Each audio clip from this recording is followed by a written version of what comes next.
Bonjour les enfants, j'espère que vous allez bien. Aujourd'hui, nous vous proposons de voir ensemble la première épître de Pierre. Pierre, c'est un homme transformé par l'amour de Dieu.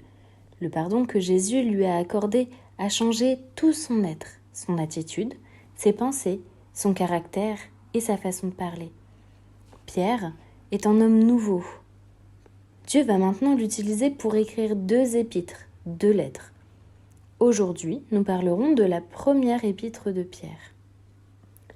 Après la mort et la résurrection de Jésus, les chrétiens, c'est-à-dire ceux qui avaient suivi l'enseignement du Seigneur et lui avaient donné leur cœur, ils ont été persécutés et dispersés dans plusieurs régions.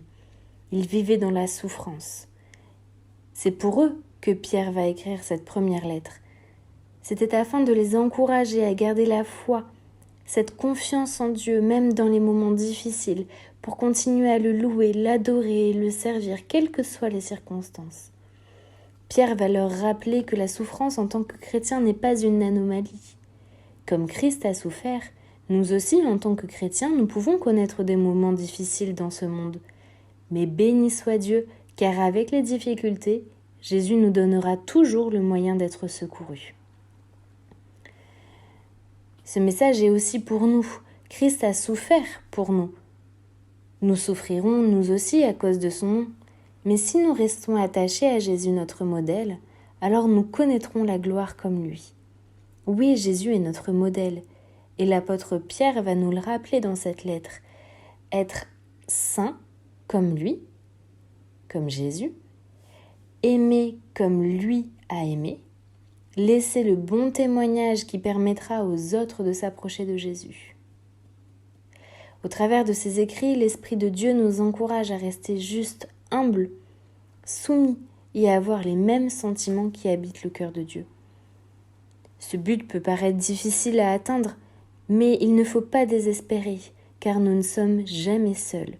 Jésus sera toujours là pour nous soutenir et nous encourager. Tu peux prier et demander au Seigneur de t'aider à lui rester toujours fidèle et à progresser avec lui. Voilà, j'espère que cette pensée t'aura plu et t'aura aidé dans ta vie quotidienne. Maintenant, un petit temps d'activité. Nous te proposons d'écrire une lettre à un ami qui peut être malade ou alors triste. Ta lettre peut contenir la date à laquelle tu as écrit la lettre, le nom de la personne à qui la lettre est adressée, tous tes mots d'encouragement, ton nom aussi pour que ton ami puisse savoir qui lui écrit, et nous sommes sûrs que cette lettre réjouira celui ou celle qui la recevra. Allez, bonne semaine et à la semaine prochaine pour la suite.